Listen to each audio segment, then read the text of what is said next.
Sir आया हूँ। ये पाकिस्तान में पहली माइनिंग कॉन्फ्रेंस है जो Sindh agro coal mining company organize की है। इसके अंदर पूरे पाकिस्तान से माइनिंग सेक्टर में जो भी लोग इन्वॉल्व हैं, चाहे वो मशीनरी मैन्युफैक्चरर्स हों, चाहे वो माइन के डेवलपर्स हों, जो टेक्निकल लोग हों, वो सारे इधर आए हैं।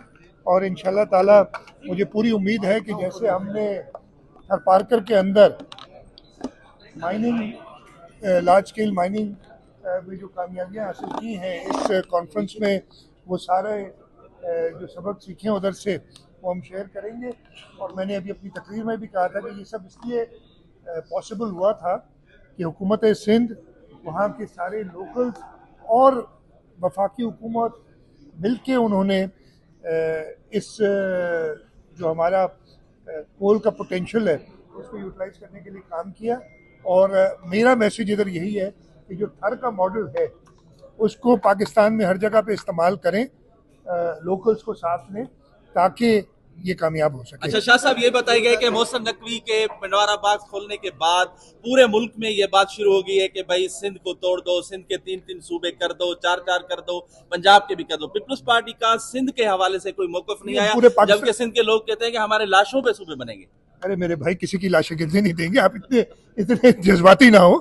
देखिए टेक्निकल कॉन्फ्रेंस में जवाब देता हूँ इनको, ऐसे वो ना करें, इसको ड्रामेटाइज ना करें इतना। सूबे बनने के लिए आइन में एक तरीक़ाकार है और उस आइन के तरीक़ाकार के दौरान उसमें लिखा गया है कि अगर किसी सूबे की असेंबली 2/3 अक्सरियत से एक रेजोल्यूशन पास करती है कि किसी तरीके से सूबे को डिवाइड करे, तब ये पॉसिबल है। सूबा सिंध की असेंबली एक बार नहीं कई बार, मुझे नंबर तो याद नहीं, लेकिन कई बार यूनानिमसली यानी 100% लोगों ने किसी भी नए सूबे को सूबा सिंध में बनाने की मुखालफत की। तो अगर इस पे कोई चेंज कभी आई, जो कि मैं नहीं देख रहा, तो फिर तो बात कर सकते हैं इस पे। तो किसी बात को डिबेट करने में कोई मुजायका नहीं है, लेकिन इसमें इसको इतने देर तक मैं आपसे भी जरा कहूंगा कि इस नहीं, उस लोग नहीं कह, लोग बिल्कुल नहीं कह रहे, लोगों को भरोसा है।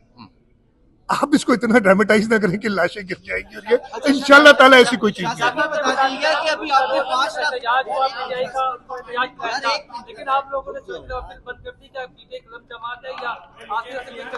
ऐसी बात नहीं, मेरी बात सुने, एहतजाज का सबको हक है, लेकिन उस एहतजाज से आप ही ने रिपोर्ट किया था, मेरा ख्याल मीडिया ने सारा, कि हुकूमत सिंध के ऊपर के जी सारे ट्रैफिक जैम हो गई है, पूरा शहर बंद हो गया। क्या एहतजाज का ये तरीका है कि मुझे आपको सबको तकलीफ में डालें? आपके मीडिया चैनल नहीं है।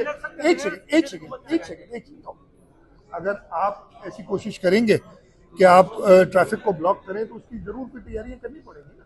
तो यहाँ तो मीडिया फिर ये ना कहा करे कि जी पूरे ट्रैफिक जैम हो गई, सब परेशानी में है। ऐसा नहीं है। हमारे यहाँ एहतजाज के लिए और जमहूरी तरीके से एहतजाज के लिए एक तरीक़ाकार है। उस तरीक़ाकार में आपने इंतज़ामिया की इजाज़त लेनी होती है। उस इंतज़ामिया की इजाज़त लेके आप ज़रूर जमहूरी तरीके से एहतजाज करें। उसके लिए ये भी हमने कहा हुआ कि किसी भी तरीके से ट्रैफिक के फ्लो में कोई रुकावट ना हो। ये सारी चीज़ें अगर आप पूरी करते हैं तो हर एक को एहतजाज करते हैं। अच्छा शाह साहब, ये फरमा दीजिएगा कि अभी कल जो काबीना में कल काबीना में 5 लाख टन गंदम की जो आपकी अप्रूवल हुई है, उसका कोई आपने बजट एलोकेट किया है? कितना हमें बोरो करना पड़ेगा बैंक से, कुछ इस तरह का? देखिए मेरी बात सुने, हमने 1 मिलियन टन प्रोक्योर करने के लिए गंदम प्रोविज़न रखी हुई थी। हम वही एक स्टेट ट्रेडिंग होती है जहाँ पे हम बैंक से बोरो करते हैं, फिर उस गंदम को बाद में सेल करके वो लोन जो है पूरा करते हैं। ऑब्वियसली जो लोन की कॉस्ट है कुछ बिल्टअप करते हैं और कुछ सब्सिडाइज करती है हुकूमत। तो हमारे पास वो मौजूद थी वो प्रोविज़न। इस वजह से हमने सिर्फ इसलिए किए ताकि किसी भी तरीके से, हमने आपको पता है कि एक बहुत इफेक्टिव ड्राइव भी की है, तकरीबन 2.5 और 3 लाख टन के दरमियान गंदम हमने होल्डर से रिकवर भी की है।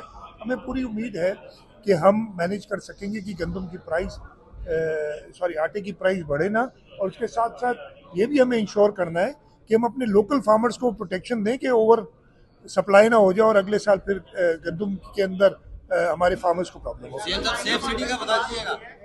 यहाँ पर कहा जाता है कि सिस्टम नहीं चल रहा, पुलिस तो कौन पाकिस्तान में आके सरमायाकारी करेगा?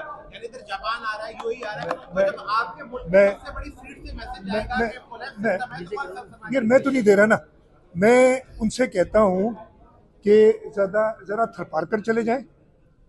किसी को भरोसा नहीं था। मैं बड़े साफ कहता हूं कि थर के अंदर हम इस कोयले को इस्तेमाल कर सकेंगे। लोग कहते थे ये निकलेगा जल जाएगा, लोग कहते थे हुकूमत सिंध में, वो बात नहीं है। मैं अपने पार्टनर्स, चाहे हमारे साथ एंग्रो कॉरपोरेशन ने काम किया है, हमारे साथ चाइनीज ने काम किया है, जाके थर में देखे तो सही ना। जो भी उधर गया है, मैं तो जिनसे कहता हूँ, जो कहते हैं कि हाँ प्रॉब्लम्स होते हैं, हर जगह पे होते हैं, लेकिन अगर आपने एक कामयाब प्रोजेक्ट देखना है, एक कामयाब तजुर्बा देखना है, आप थर चले जाएं, आप ये बातें फिर नहीं करेंगे। मैंने तो कह दिया, थर घूम ले।